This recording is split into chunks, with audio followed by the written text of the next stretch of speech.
Salam damai sejahtera bagi umat GKI Perumahan Citra 1 dan bagi saudara semua dimanapun saudara berada. Kiranya Tuhan senantiasa memberkati hidup kita bersama. Saya, Penatua Emanuela Angela Putri Suryandari. Kali ini saya akan membawakan renungan singkat bagi kita semua. Tema renungan kita hari ini adalah berdamai dengan jejak yang sudah dilewati. Ayat pengantar diambil dari Filipi 3 ayat 13 sampai 14. Saudara-saudara, aku sendiri tidak menganggap bahwa aku telah menangkapnya, tetapi inilah yang kulakukan.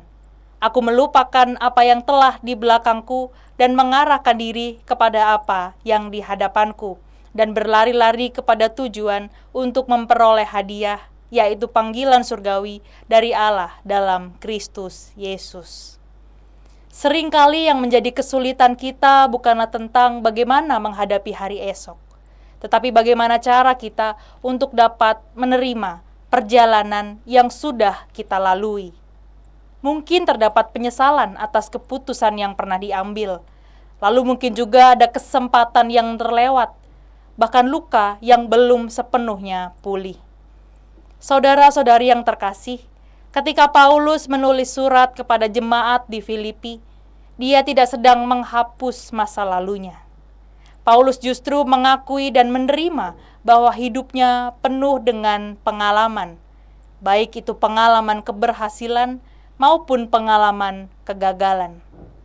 Di sini kita dapat melihat Paulus tidak membiarkan masa lalu menjadi beban yang menghalangi langkahnya menuju panggilan Allah. Kata melupakan dalam bacaan ini tidak berarti kita harus menghapus ingatan, melainkan kita diminta untuk dapat tidak hidup terus-menerus di bawah bayang-bayang masa lalu. Menerima perjalanan hidup bukan berarti menyetujui semua hal yang pernah terjadi, tetapi menerima perjalanan hidup berarti kita mau percaya bahwa Allah tetap berkarya, bahkan melalui bagian-bagian hidup yang tidak kita pahami.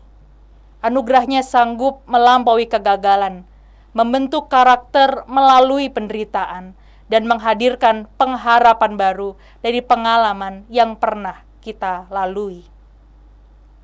Di tengah kehidupan masa kini, banyak orang terjebak dalam pertanyaan, seandainya saja dulu aku memilih jalan yang berbeda.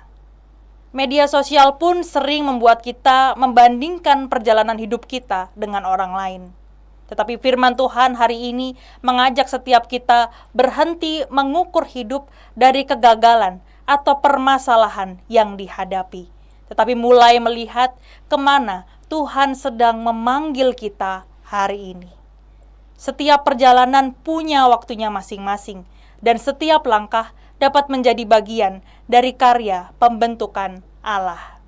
Menerima perjalanan yang telah dilalui bukan berarti menyerah pada keadaan, melainkan percaya dengan tangan kasih-Nya yang tidak pernah meninggalkan kita.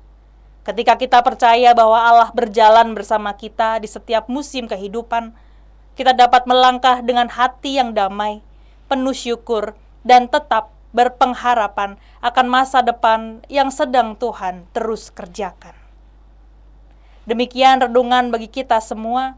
Kiranya melalui renungan ini kita diingatkan untuk terus menjadi pribadi-pribadi yang tekun dan setia melakukan kehendak-Nya.